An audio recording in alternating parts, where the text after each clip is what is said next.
Oh, there we go. Okay. Right there in the middle is my wife, Amy. We are coming up on 28 years of marriage together, and we have 7 blessings in our life. Our W, Lissy, J.D., Laney, Millie, Ray, and Rush. Boy, girl, boy, girl, girl, boy, boy. Now, if you are running the math at home, you're saying that looks like more than 7 to me. You would be correct. On the far right is my eldest son, our W, standing next to his wife, Emily. They got married 18 months ago. Then on the far left is my daughter, Lissy, standing next to her husband, Bond. They got married 6 months ago. And then announcement, I'm a grandfather. Yay! Yes, I am. My daughter and her husband are expecting, this is my granddaughter that you see here. I haven't met her yet, but she's with us, and we're going to get to meet her, God willing, in June. Okay, so we've got this big family. I'm going to probably need your help over there. Can you go back to my family picture? There you go, thank you. So we got this big family, lots of joy, lots of happiness, lots of problems. Daily problems. I sin at home more than anywhere else combined, probably. I'm going to spend a few hours, right? Got here early this morning. Oh, yeah. I'm probably not going to lose my temper one time. And I'll bet you will get through this morning in fellowship time. You're going to keep it all together. But good luck getting through a day in your house without getting impatient or having ugly stuff come out in your heart. So what that means is the Christian family has to become an expert in giving and receiving forgiveness. If your family does not become an expert in giving and receiving forgiveness to deal with the daily hurts and daily problems that are going to happen in your home, you're going to be in real trouble. So kids, that's what we're going to start off talking about this morning, the need for forgiveness and some practical steps to do it. And I'm going to need some help from the kids. I'm looking for some volunteers, particularly like elementary school ages, middle, upper elementary age, maybe even junior high. I need, so I'm going to need some help. First of all, I need someone who would be a master or a king. Boys or girls will be fine. A master or a king. Ooh, would you be the queen, Lily? Okay. We're going to call you the master. Can you come sit right here? Very good. Then we need some of the queens, kings, masters, guards. Guards, like there's a guard. Come on, help me out here. A little guy, do you want to be a guard? All right, come on up, that's all right. Yeah, sir, right there. And actually, I might save you for, come on, I'm going to need you, but I might save you for another role. I have to do some casting on the fly here, so just 1 second. Are there any more guards? Are you going to be a guard? Yes, ma'am. Yeah, come on up. You can be right over here. Okay, let's have all the guards right over on this side. Can you come here on this side? Yeah, staging purposes. Okay, yeah, I'm going to save you for another role. Tell me your name?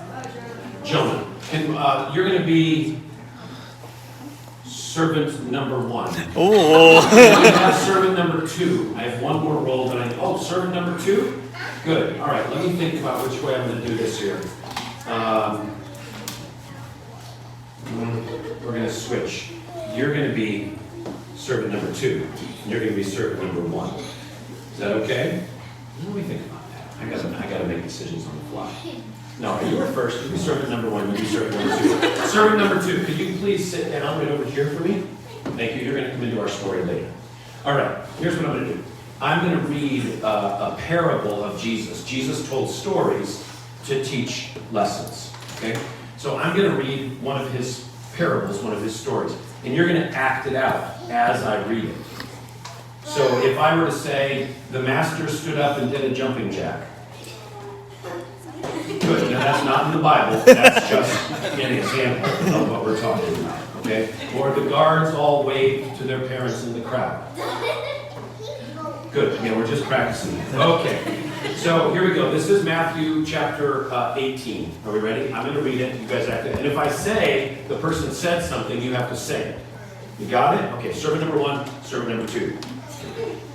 Okay, therefore the kingdom of heaven may be compared with a master who wished to settle accounts with his servants. When he began to settle the accounts, one servant was brought to him who owed 10,000 talents. Okay, 10,000 talents. How much money is that? In the Old Testament, it tells us that David and Solomon built the temple for 3,000 talents. You got that? Temple of Jerusalem, wonder of the world, 3,000 talents. He owes 10,000 talents to the master. Since he could not pay, the master ordered that he be sold with his wife and children. I order that he be sold with his wife and children. So the servant fell on his knees and begged the master, have patience with me, and I will pay you everything. The master had pity on him. I have pity on you. Say it. And I forgive your debt. The servant went out from the master. And servant number 2 over here, staging. Good. Servant number 1 left the presence of the master, went out into the street, and found a fellow servant. Who's a fellow servant owed him 100. Fellow servant owed him 100 denarii, which would be like $10. Okay, not a lot of money. And the first servant began to choke him, saying, "Pay back what you owe me." It's in the Bible. He seized him and he began to choke him. You see that? I didn't. This is Jesus here. So it says it right there. So he began to go choke easy him. on him. Maybe just a jacket. Okay. And he said, "Pay back what you owe." So his fellow servant fell on his knees, and begged him, "Have patience with me, and I will pay you everything." But the first servant refused. He called for the guards to have the man thrown in prison. So guards, help me out. He needs to be taken away. Go ahead. Guards, listen, I'm counting on you. So maybe have him sit down. Be nice to him, just make him.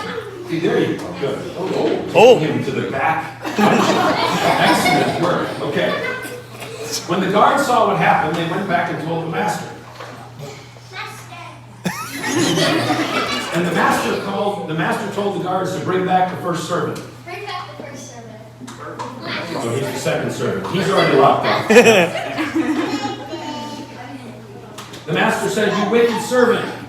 You wicked servant. I forgave all your debt I forgave all your debt because you asked me to. because you asked me to. Should you not have had mercy on your fellow servant Should you not have mercy on your fellow servant as I had on you?" as I had on you?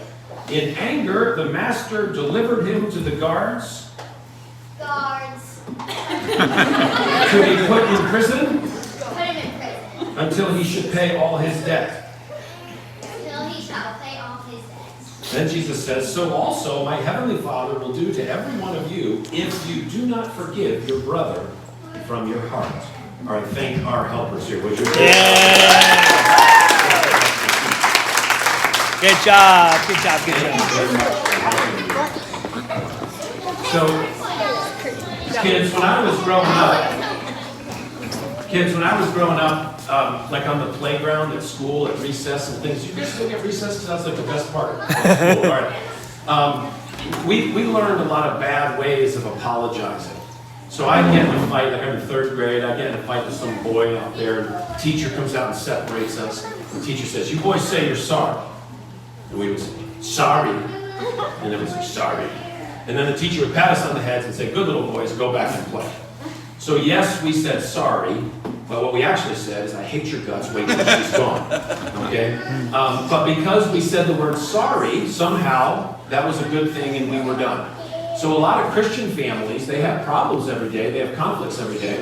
But a lot of Christian families, what they do is one person says sorry, and the other person says "okay," and you're done. So sorry and "okay." And I want to give you a little bit more of a biblical game plan for how you can deal with conflict and hurt in your house during the day. Okay, so I'm going to give you 4 steps. If you had a little video camera in my house, which I hope you don't, but if you did, you would see these 4 steps playing themselves out. When you do something wrong, when you need to apologize to somebody, first thing you're going to do is you're going to confess what you did.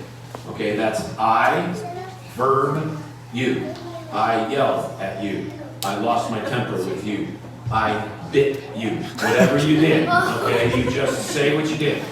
And the next thing, you acknowledge that you were wrong. And that one goes like this: I was wrong. Can we all say that one together? 1, 2, 3. I was wrong. Good.